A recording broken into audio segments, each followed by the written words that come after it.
Dans cette vidéo, je vais te donner 6 habitudes que tu dois absolument mettre en place pour signer professionnel. Bien évidemment, ce ne sont pas des paroles en l'air. Ces 6 habitudes, je les ai appliquées moi-même. Elles m'ont permis d'obtenir de nombreux essais dans des clubs et de signer dans un club professionnel.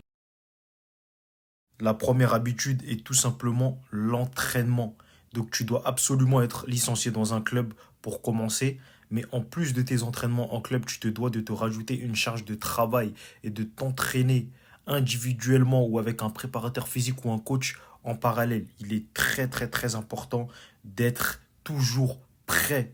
Tu ne sais pas quand est-ce que ton heure va tomber, quand est-ce qu'on va t'appeler pour un quelconque essai ou autre. Tu te dois d'être prêt à tout moment. Le foot peut aller très très vite, donc tu dois toujours être sur tes gardes, toujours être prêt à montrer le maximum de tes qualités. La deuxième habitude, c'est d'analyser le match de haut niveau.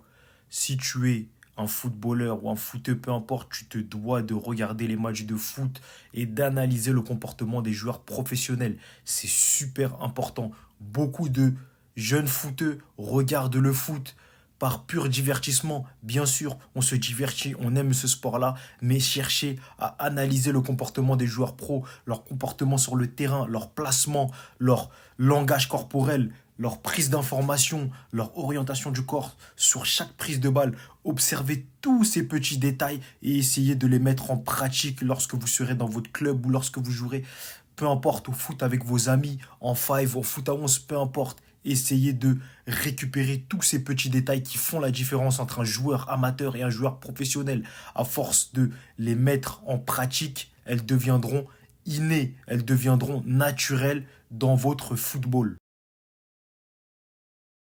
Pour ce qui est de la troisième habitude, elle est super importante. Filmez vos matchs. Il est très important d'avoir un œil extérieur sur ses performances afin d'analyser de la meilleure manière possible qu'est-ce qu'on peut ajouter à notre jeu, qu'est-ce qu'on peut améliorer. Si vous êtes réellement conscient de cette richesse que vous pouvez avoir en plus avec les vidéos, vous comprendrez beaucoup plus vite certaines choses, vous évoluerez beaucoup plus rapidement. Les professionnels ont des séances vidéo mises à disposition.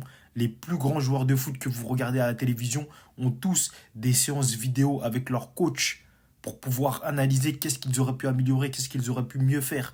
C'est super important, les gars. Donc, si vous jouez dans un club, trouvez une personne qui puisse filmer vos matchs du week-end afin de pouvoir les analyser et regarder ce que vous pouvez ajouter, améliorer à votre jeu. C'est super important. La quatrième habitude, c'est l'hygiène de vie, le travail invisible.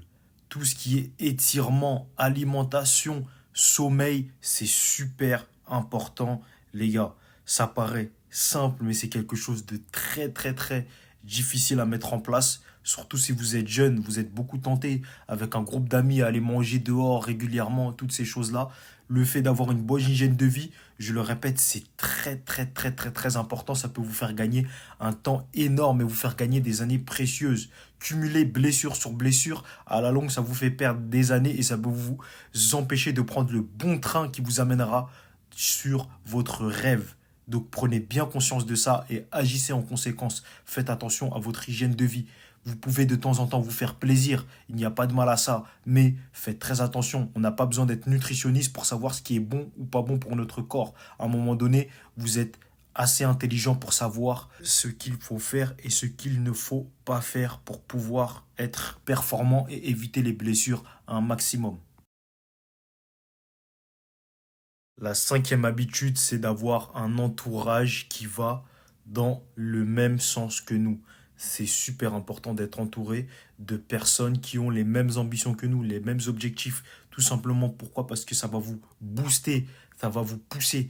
Il y a des moments où vous aurez envie de tout lâcher. Le fait d'être entouré de personnes qui vont dans le même sens que nous, dans ces moments-là, ça peut nous rebooster. Un ami qui, lui aussi, a envie de signer professionnel, eh ben peut-être au moment où lui, ça ira pas bien, vous aurez les mots et les actions pour pouvoir le rebooster. Et inversement, il est super important de bien s'entourer, les gars. Ça, c'est quelque chose à ne surtout pas négliger. Également, l'entourage. Je dis pas qu'il faut couper court avec ses amis qui ne sont pas forcément dans le même milieu que vous. Non, mais il est très important d'avoir des connexions de personnes qui ont également les mêmes objectifs que vous. Dans ces moments-là, ça peut être très précieux, les moments de doute, les moments de faiblesse. Donc ne négligez pas cet aspect-là et entourez-vous correctement. Pour ce qui est de la dernière habitude, c'est être capable de sortir de sa zone de confort. Vous devez être à l'affût sur toutes les opportunités qui se présentent à vous, même si des fois, ça peut vous empêcher de rester dans votre petit quartier, dans votre petite zone de confort. Vous devez être prêt à saisir chaque opportunité qui se présente à vous. Pas tout et n'importe quoi, bien sûr, mais si une opportunité intéressante se présente, vous devez y aller et la saisir. Vous devez être prêt à tout moment de sortir de votre zone de confort et être à l'affût, être prêt sur toutes les opportunités possibles. Aujourd'hui, c'est plus comme avant. Vous avez énormément de moyens pour pouvoir obtenir des essais dans des clubs. Vous avez des applications, plein d'applications qui vous permettront d'avoir des essais dans plusieurs clubs. Inscrivez-vous, faites les démarches et soyez prêts à y aller. Des fois, vous serez peut-être tout seul. Vous devez être prêt mentalement à franchir le pas, de partir peut-être à l'étranger ou loin dans le sud de la France ou dans le nord de la France, peu importe où vous êtes situé, mais vous devrez partir et sortir de votre zone de confort. Vous devez bien vous mettre ça en tête si vous voulez atteindre votre rêve et découvrir de nouvelles opportunités. Et vous devez surtout pas vous arrêter à un échec. Un échec n'est pas réellement un échec. Si vous avez franchi le pas de sortir de votre zone de confort, c'est juste un pas de plus qui vous ramène vers votre objectif. C'est super important. N'hésite pas à me donner ton avis sur ce type de format de vidéo dans les commentaires et on se dit à la prochaine pour une nouvelle vidéo.